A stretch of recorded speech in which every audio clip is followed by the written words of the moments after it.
తాజా సమాచారం చూస్తున్నాం. ఢిల్లీ కిడ్నీ రాకెట్ వ్యవహారంలో తనిఖీలు కొనసాగుతున్నాయి. కోల్కతా, చెన్నై అపోలో వైద్యశాలల్లో ఢిల్లీ పోలీసులు తనిఖీలు చేస్తున్నారు. పట్టుబడిన నిందితులు గతేడాది కిడ్నీ రాకెట్ వ్యవహారంలోనూ కోయంబత్తూరులో అరెస్టైనట్లు పోలీసులు గుర్తించారు. శుక్రవారం అరెస్టైన వారితో పాటు ఇవాళ మరికొందరిని అదుపులోకి తీసుకుని పోలీసులు ప్రశ్నిస్తున్నారు. ఈ వ్యవహారంలో ఆంధ్రప్రదేశ్కు చెందిన రాజకుమార్ ప్రధాన నిందితుడిగా పోలీసులు గుర్తించారు. కిడ్నీలు అమ్ముకున్న 3 మహిళలు సహా పలువురిని పోలీసులు ప్రశ్నిస్తున్నారు.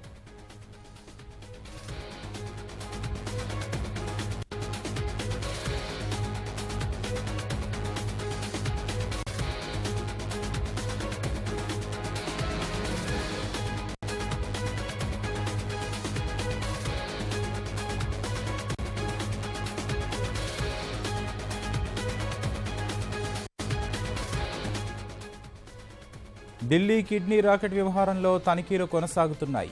కోల్కతా, చెన్నై అపోలో వైద్యశాలల్లో ఢిల్లీ పోలీసులు తనిఖీలు చేస్తున్నారు. పట్టుబడిన నిందితులు గతేడాది కిడ్నీ రాకెట్ వ్యవహారంలోనూ కోయంబత్తూరులో అరెస్టైనట్లు పోలీసులు గుర్తించారు. శుక్రవారం అరెస్టైన వారితో పాటు ఇవాళ మరికొందరిని అదుపులోకి తీసుకుని పోలీసులు ప్రశ్నిస్తున్నారు. ఈ వ్యవహారంలో ఆంధ్రప్రదేశ్కు చెందిన రాజకుమార్ను ప్రధాన నిందితుడిగా పోలీసులు గుర్తించారు. కిడ్నీలు అమ్ముకున్న 3 మహిళలు సహా పలువురిని పోలీసులు ప్రశ్నిస్తున్నారు.